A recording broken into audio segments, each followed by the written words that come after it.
Hello दोस्तों, नमस्कार। मेरा नाम है रोहित कुमार। आपका स्वागत है हमारे इस यूट्यूब चैनल पे।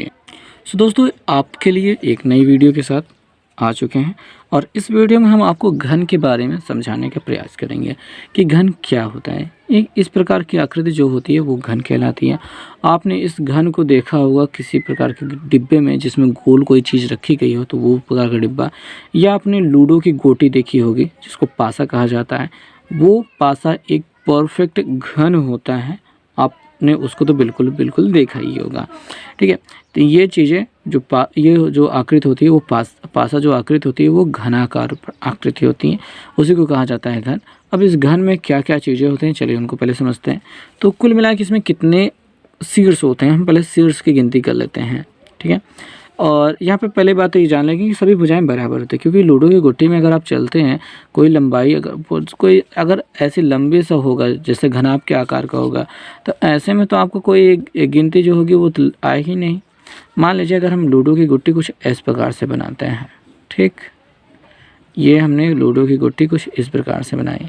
हमने यहाँ पे 1 को रख दिया, यहाँ पे हमने 6 को रख दिया, 6 को रख दिया, और यहाँ पे इन चारों सतहों पे कुछ भी रख देते हैं गिनती। क्या आपकी गोटी खुल पाएगी, मतलब आगे चल पाएंगे? पॉसिबल ही नहीं है, क्योंकि ये जो होती है इसमें ये जो इसकी लंबाई जब ज़्यादा हो गई तो आपको 1 या 6 प्राप्त करने के लिए या तो गोटी ऐसे आनी चाहिए या तो उल्टा होना चाहिए, बट दोनों ही पॉसिबिलिटी नहीं है। तो ऐसे में आप तो ना आप खेल पाएंगे ना आपका दोस्त खेल पाएगा। इस वजह से घन का यूज़ किया जाता है, जहाँ पे आप कोई भी प्रेडिक्ट नहीं कर सकता है कि कौन सी गिनती कब आएगी। यहाँ पे कोई भी अनुमान नहीं लगा सकता है, तो इस वजह से पासे को इसमें प्रयोग किया जाता है। और मैं आपको प्रायिकता भी बताऊंगा जिसमें पासे और ताश के खेल के बारे में बहुत अच्छे से समझ में आएगा। तो यहाँ पे पासा ही आकृति जो होती है वो घन होती है। तो इसके शीर्ष कितने होते हैं, तो जैसे कि घनाभ में था वैसे ही बिल्कुल इसके 8 शीर्ष होते हैं, 8 कोने होते हैं।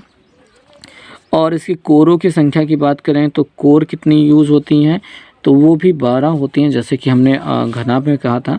तो यहाँ पे 1 2 3 4 5 6 7 8 9 10 11 और 12, ये 12 कोरे हो गई हैं, जिसकी वजह से हमारा घन पूर्ण रूप से बन चुका है। सतह या पृष्ठ या फलक की बात करेंगे तो ये कितने फलक या कोर शीर्ष होते हैं, तो जाहिर सी बात है कि इसमें कितने के अंक लिखे गए होते हैं, 6 अंक लिखे गए होते हैं। तो इसमें फलकों की संख्या भी 6 होते हैं, उससे ज़्यादा नहीं लिख सकते, उससे कम तो आपको सोचने की ज़रूरत ही नहीं है। तो 6 आपके फलक या पृष्ठ होते हैं। अब इसके सभी भुजाओं को हम समझें तो सभी की सभी भुजाएं आपको ए से रिप्रेजेंट करने को मिलते हैं, क्योंकि लंबाई चौड़ाई और ऊंचाई सब की सब बराबर होती हैं, उसी वजह से उसको ए से रिप्रेजेंट किया जाता है। तो हम इसकी भुजा को कह सकते हैं कितना है, वो ए है। अब बारी आ जाती है आयतन की। आयतन जैसे कि आपने घनाभ में देखा था, लंबाई गुणे चौड़ाई गुणते ऊंचाई, तो यहाँ पे लंबाई भी ए है, चौड़ाई भी ए है, ऊंचाई भी ए है, इस वजह से ये ए क्यूब हो गया, ठीक है। और इसके पृष्ठीय क्षेत्रफल की बात करेंगे, संपूर्ण पृष्ठीय क्षेत्रफल अगर इसकी बात करें तो कितने पृष्ठ होते हैं, एक पृष्ठ का क्षेत्रफल की बात करेंगे तो लंबाई गुणित चौड़ाई करके आपको ए स्क्वायर मिल जाएगा, ये एक पृष्ठ का। और टोटल 6 पृष्ठ होते हैं, तो यहाँ पे संपूर्ण पृष्ठीय क्षेत्रफल 6a स्क्वायर हो जाता है। और चारों दीवारों वाला लेंगे तो 4a स्क्वायर हो जाएगा, छत सहित चारों दीवार को लेंगे तो 5a स्क्वायर हो जाएगा। सिंपल सी प्रोसेस है, इसमें कोई बड़ी बात तो है नहीं। 4 दीवार ले रहे हैं तो 4a स्क्वायर हो जाएगा, छत सहित चारों दीवार ले रहे हैं तो 5a स्क्वायर हो जाएगा, अगर सभी को ले रहे हैं 6a स्क्वायर होगा, उससे ज़्यादा नहीं हो सकता है, ठीक। अब इनमें इतना सब कुछ जानने के बाद आ जाते हैं विकर्ण पे। तो जो हमारा विकर्ण होता है, आपने लंबाई चौड़ाई और ऊंचाई में पढ़ा था कि √L स्क्वायर यानी a square plus b square, तो वहाँ पे भी a square plus c square यानी कि a स्क्वायर ही आ जाएगा। L square plus h square plus h square LBH, तो इतना सब कुछ था। तो वो अलग अलग थे तो इस वजह से अलग अलग यूज़ किया गया है। यहाँ पे सेम है तो इनको जोड़ दिया जाएगा, तो 3a स्क्वायर हो जाएगा, a स्क्वायर को निकल जाएगा तो a√3 मिल जाएगा, ये इसका विकर्ण हो जाएगा, ठीक, ये इसका विकर्ण हो जाएगा। तो सिंपल सी बात है। अब इसमें किसी प्रकार की और विस्तार की ज़रूरत नहीं है, कोई भी बड़ी चीज़ें अब नहीं ऐड होने वाली, इंक्लूड होने वाली। सारी चीज़ें हमने बता दी हैं, आयतन बता दिया, संपूर्ण पृष्ठीय क्षेत्रफल बता दिया और विकर्ण बता दिया। इसके अलावा कोई भी चीज़ें यहाँ पे इंक्लूड नहीं होंगी। अब इस प्रकार के इस पर आधारित कुछ क्वेश्चंस को देख लेते हैं।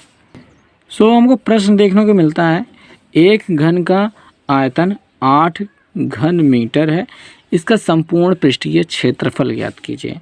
तो जो इसका वॉल्यूम दिया गया है 8 मीटर क्यूब दिया गया है, तो जो इसका आयतन होता है वो होता है a क्यूब के बराबर। तो यहाँ पे a क्यूब बराबर 8 हो जाएगा, a बराबर क्यूब रूट ऑफ 8, ठीक है। तो यहाँ पे जब घनमूल निकालते हैं 2 गुणते 2 गुणते 2, तो हम यहाँ पे 3 का जोड़ा बनाते हैं, 3 3 का, ठीक। तो यहाँ पे 3 लोग जब मिल रहे हैं तो वो निकल के आएंगे केवल 1 लोग, तो भुजा क्या मिल जाएगी, 2 मीटर मिल जाएगी। तो बात ये समझेंगे, यहाँ पे सिंपल प्रोसेस नहीं दी गई है, थोड़ा सा हट के दिया गया था। आपको भुजा दिया जाए, आयतन पूछा जाए, आयतन दिया जाए, भुजा पूछा जाए, तो रिवर्स आना जाना लगा रहता है और आपको ये पूरी तरीके से समझ में आना चाहिए।